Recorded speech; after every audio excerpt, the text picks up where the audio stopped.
मन की बात 5वीं कड़ी।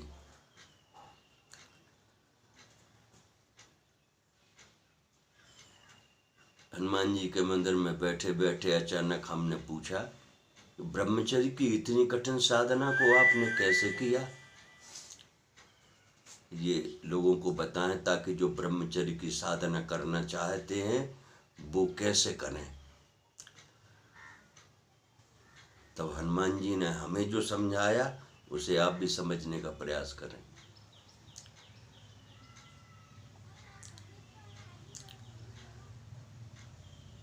जब सुग्रीव महाराज ने सीता जी के आभूषण और वस्त्र जो सीता जी ने हरण के समय उनकी पहाड़ी पर फेंके थे राम जी को दिखाए, तब राम जी ने लक्ष्मण से कहा, लक्ष्मण पहचानो ये कुंडल सीता का है क्या? तब लक्ष्मण जी ने क्या कहा, मैंने तो चरण निहारे हैं, देखे माता के कान नहीं। बिच्छुओं की पहचान तो है, कुंडल की पहचान नहीं। बिच्छुओं को पहचान सकता हूं, मैंने कभी माता के चेहरे को देखा ही नहीं। बस यही है एक साधना। क्यों? क्योंकि नारी की नैनों में जादू बताया है। मृगलोचन सर काहू न लागा।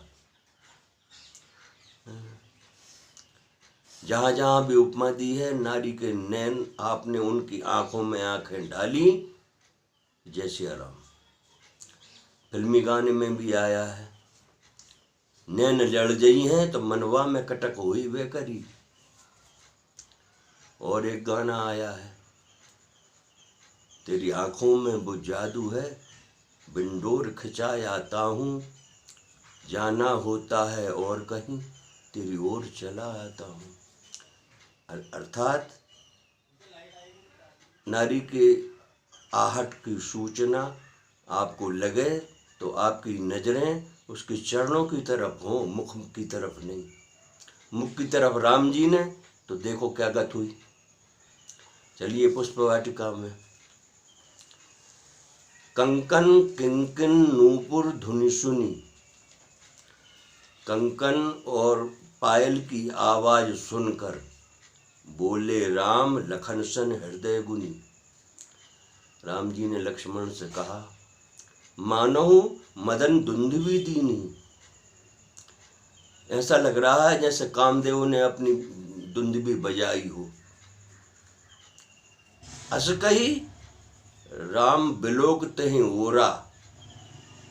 जहां से आवाज आई थी उस तरफ को देखा, तब क्या हुआ, सिय मुख शशि भय नयन चकोरा। सीता जी के मुख चंद्र को देखकर जैसे चकोर चंद्रमा को हमेशा एकटक निहारता रहता है, राम जी उनको देखते ही रह गए। और सीता जी ने उनके हृदय में नैनों के माध्यम से प्रवेश कर लिया। तब क्या हुआ, भय बिलोचन चारु अचंचल। वो पवित्र नेत्र अचंचल हो गए, स्थिर हो गए। जब राम जी की ये स्थिति हो सकती है तो आम लोगों की क्या स्थिति होगी नारी का चंद्रमुख देखने के बाद। अब ये स्थिति लक्ष्मण जी की क्यों नहीं हुई? लक्ष्मण जी भी तो 2-4 घंटे ही छोटे थे, क्या वो युवा नहीं थे? क्यों नहीं हुई? तो उनने उस तरफ अपने ध्यान में ही वो इतने मस्त थे कि ना उनने कंकन किंकिन की धुनी सुनी और ना उनने सीता जी की तरफ देखा। सीता जी के साथ और भी सखियां थीं, उनको देखकर वो काम के वशीभूत हो सकते थे, लेकिन ऐसा क्यों नहीं हुआ? क्योंकि उनने नैन नहीं लड़ाए। लेकिन राम जी समझदार तो थे। अब चलिए पंचवटी में, जब शूर्पणखा आई तो शूर्पणखा ने भी बहुत सुंदर रूप बनाया हुआ था। बोल भी रही है कि मौसम तुम दोसम पुरुष न मौसम नारी। बड़ा सुंदर रूप बना के आई थी, लेकिन अब राम जी भी समझदार हो गए। सिए बिलोक कही मृदु कही ते बानी, देख रहे हैं सीता जी की तरफ, वो बोल रहे हैं शूर्पणखा से। सियहि बिलोक कहे मृदु बाता, आए कुंवर मोर लघु भ्राता। मेरा छोटा भाई कुंवारा है, मैं तो ये मेरी पत्नी है। अब देखिए, जब शूर्पणखा सीता लक्ष्मण जी के पास गई तो लक्ष्मण जी की क्या स्थिति, प्रभु बिलोक कही मृदु बानी, देख रहे हैं राम जी की तरफ और बोल रहे हैं शूर्पणखा से, क्योंकि नैनों में नैन नहीं डाले इसलिए उनके ऊपर काम का कोई प्रभाव नहीं पड़ा।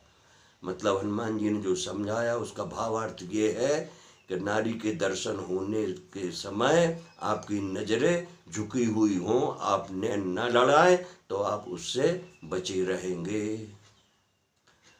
पूरे संसार में इस समय दीपक की लौ घूम रही है अपने अपना प्रभाव डालने के लिए, और आप यदि ये संभाषण उनके लिए है जो ब्रह्मचर्य का पालन करना चाहते हैं लेकिन उन्हें रास्ता नहीं मिल रही। ये आमजन जो इससे अगर सीख ले सके तो अच्छी बात है, नहीं तो जल मरे। अब इसके बाद भी अब हमारे मन की बात और भी समझ लो। ये तो ऐसा है कि आप थोड़ा कठिन भी लग सकता है, लेकिन अपनी अपनी माँ का चित्र तो सबके ध्यान में है। बस इतना ही करना है कि नारी के दर्शन हो, उस समय आप अपनी माँ का ध्यान कर लें, वो बहुत सरल है और आपके सामने अपनी माँ का चित्र रहेगा तो काम का उफान वैसे ही शांत हो जाएगा जैसे उबलते दूध में पानी के 4 छींटे। जय श्री राम।